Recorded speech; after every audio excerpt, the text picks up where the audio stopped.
Greetings, and a very happy Friday afternoon to you. Wherever you are, whatever you're doing, happy afternoon. So, today is a very special day. We've come to the last two chapters of Charlie and the Great Glass Elevator, read by me, written by this guy. Yeah. So, as I say, only two more chapters, and then next week we'll have to start a new story. We will. Now, I know Monday is a bank holiday, but as an actor, we rarely get bank holidays, so I'm going to do a story then. Anyway, I'm going to start a new one. I think I've got a few ideas of what to do, but we're going to have a break from Roald Dahl for a while.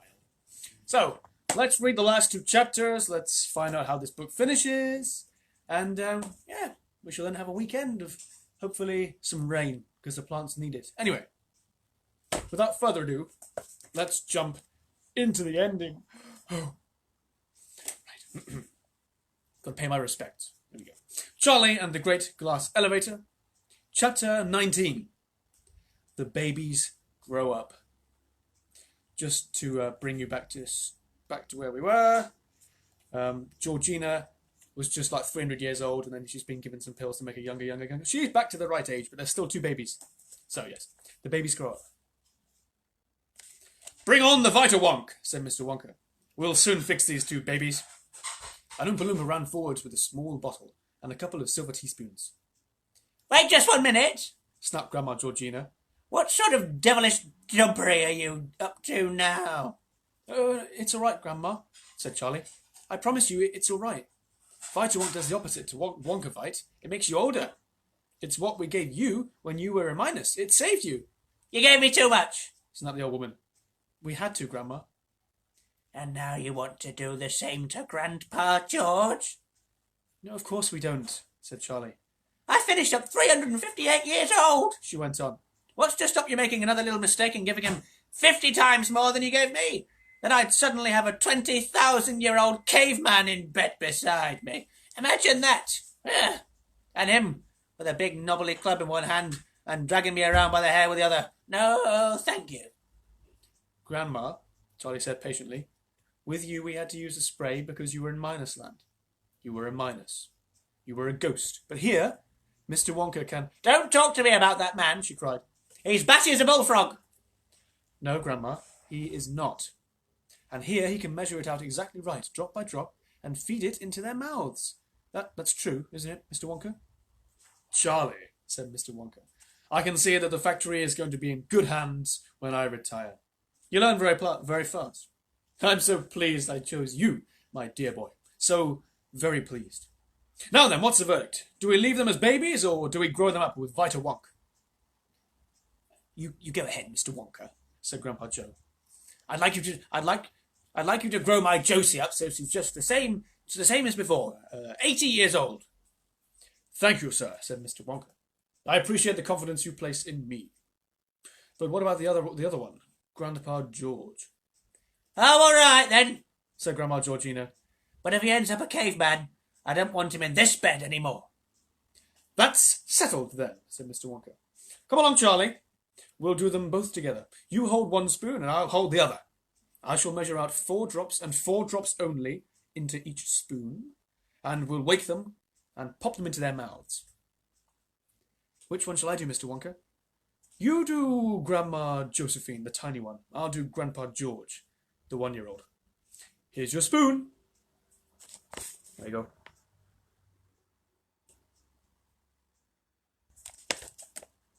Charlie took the spoon and held it out. Mr. Wonka opened the bottle and dripped 4 drops of oily black liquid into Charlie's spoon. Then he did the same to his own. He handed the bottle back to the Oompa Loompa. Shouldn't someone hold the babies while you give it? Said Grandpa Joe. I'll hold Grandma Josephine. Are you mad? Said Mr. Wonka. Don't you realise that Vita Wonk acts instantly? It's not 1 year a second like Wonkavite. No, Vicawont is as... I can't speak. Can you blame me? Vita Wonk is quick as lightning. Wonkavite, Vita Wonk. I got it. The moment the medicine is swallowed, ping! It all happens. The getting bigger and the growing old and everything else all happens in 1 second. So don't you see, my dear sir, he said to Grandpa Joe, that one moment you'd be holding a tiny baby in your arms, and just 1 second later you find yourself staggering about with an 80-year-old woman, and you drop her like a ton of bricks on the floor. I see what you mean, said Grandpa Joe. All set, Charlie? All set, Mr. Wonka. Charlie moved around the bed to where the sleeping baby lay. He placed one hand behind her head and lifted it up. The baby awoke and started yelling. Mr. Wonka was on the other side of the bed doing the same to the 1-year-old George. Both together now, Charlie, said Mr. Wonka. Ready, steady, go! Pop it in! Charlie pushed his spoon into the open mouth of the baby and tipped the drops down her throat. Make sure she swallows it, cried Mr. Wonka. Won't work until it gets into their tummies. It's difficult to explain what happened next.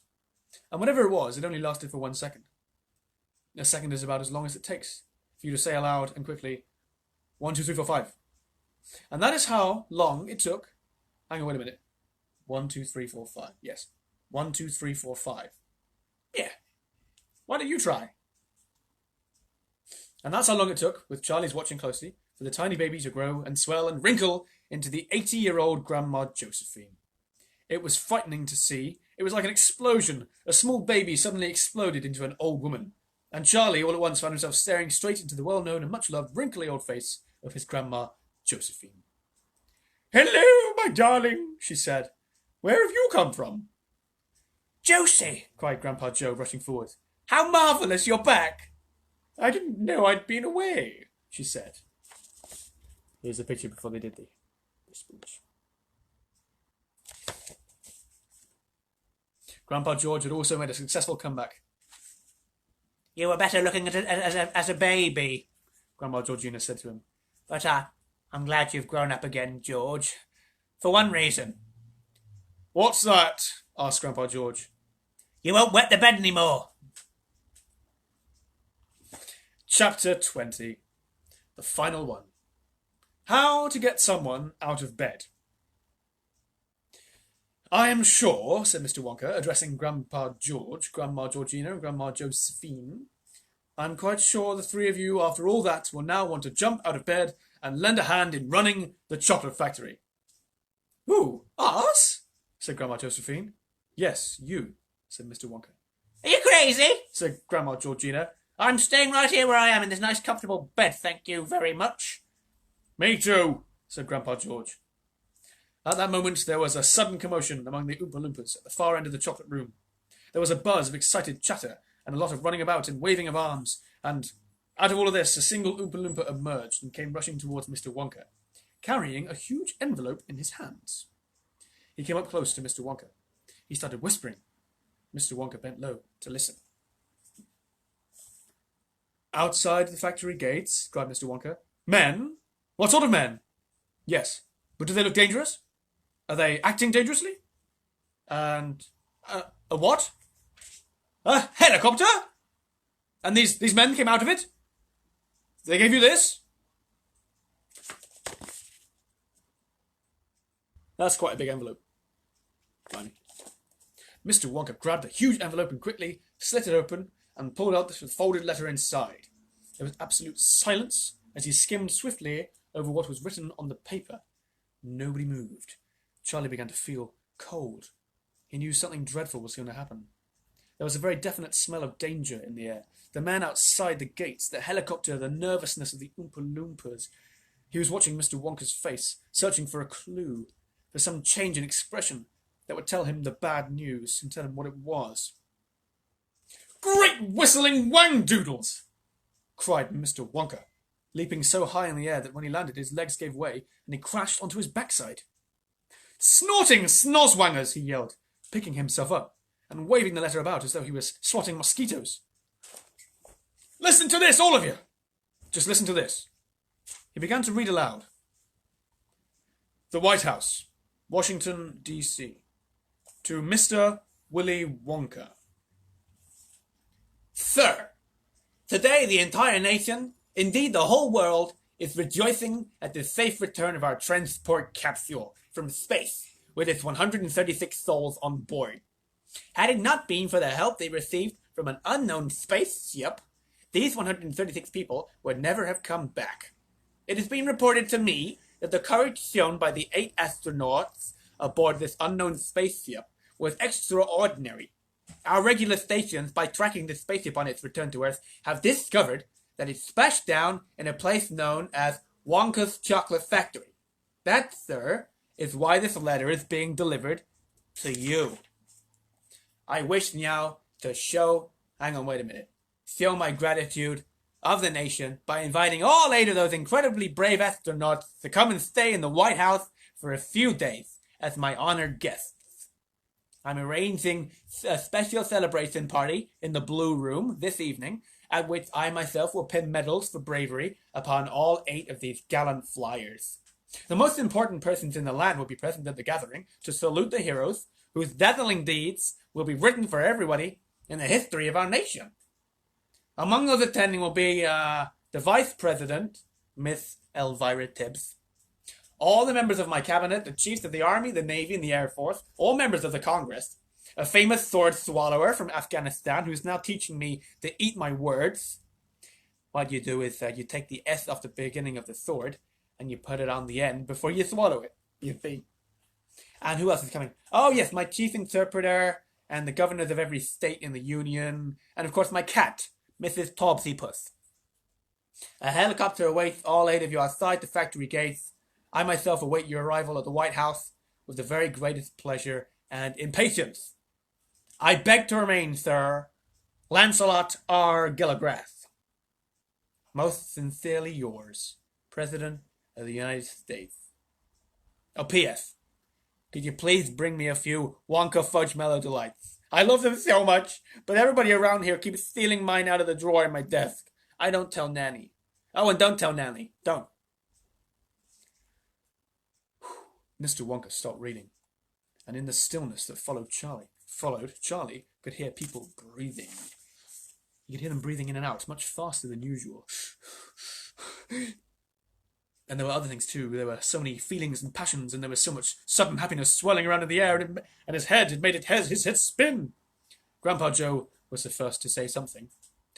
"Yippee!" he yelled out, and he flew across the room and caught Charlie by the hands, and the 2 of them started dancing away along the bank of the chocolate river. "We're going, Charlie!" sang Grandpa Joe. "We're going to the White House after all!" Mr. and Mrs. Bucket were also dancing and laughing and singing, and Mr. Wonka ran all over the room, proudly showing the President's letter to the Oompa Loompas. Here they are. Way! After a minute or so, Mr. Wonka clapped his hands for attention. Come along, he called out. We mustn't dilly, we mustn't dally. Come on, Charlie, and you, sir, Grandpa Joe, and Mr. and Mrs. Bucket. A helicopter is outside the gates. We can't keep it waiting.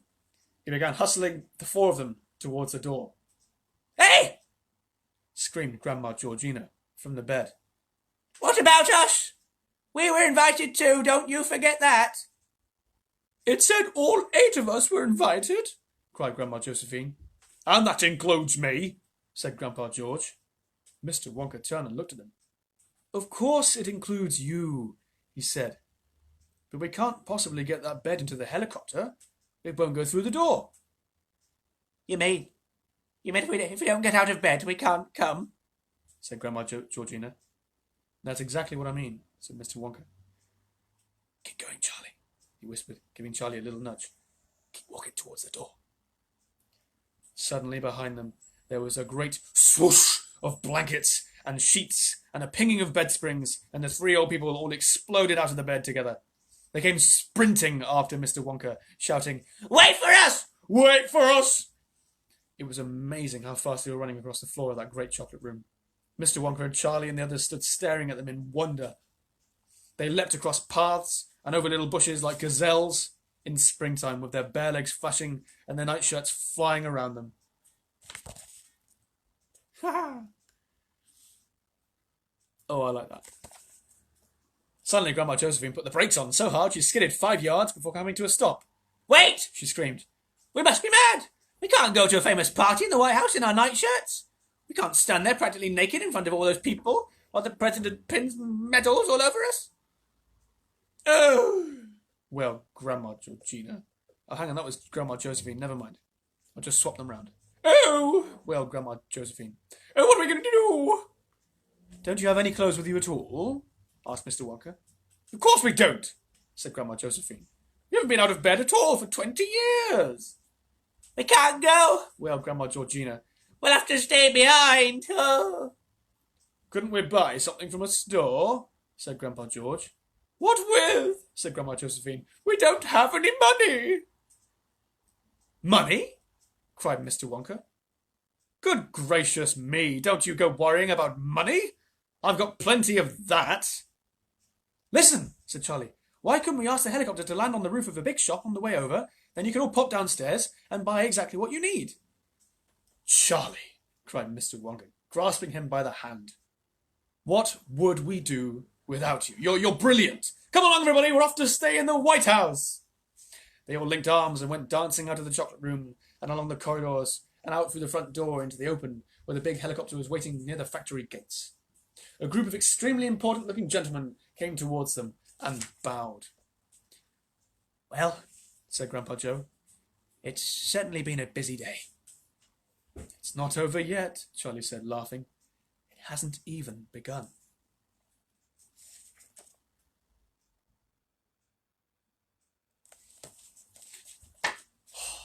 Well, of course, if you think about it, that is still the same day as the chocolate factory, isn't it? That's all in one day. They go to the chocolate factory, they look around, they lose the children, they leave the chocolate factory because Charlie wins, they go to the house, they land in it. They're like, we're going to live in the chocolate factory. They go in the elevator, up into space, fly around, have their space adventures, come back down, one of them gets shrunk. They go down to Minus Land and rescue the person, and then they come back up, and then they go to the White House, and it's probably still only 3 o'clock. Or maybe not, who knows? Wow. 2 books for one day. Well, I thoroughly enjoyed those, and I hope you guys did as well. If you have enjoyed yourselves, then do me a big favour and share it all over social media, please. That would be amazing. It's funny, isn't it? The excitement and the giddiness that they thought at the end of going to the White House. I'm sure any English person today, if they were invited to the White House, they'd probably say no. The White House? Who? Oh, no, we're not going to go there, no. Anyway, let's not get political, shall we? No, right.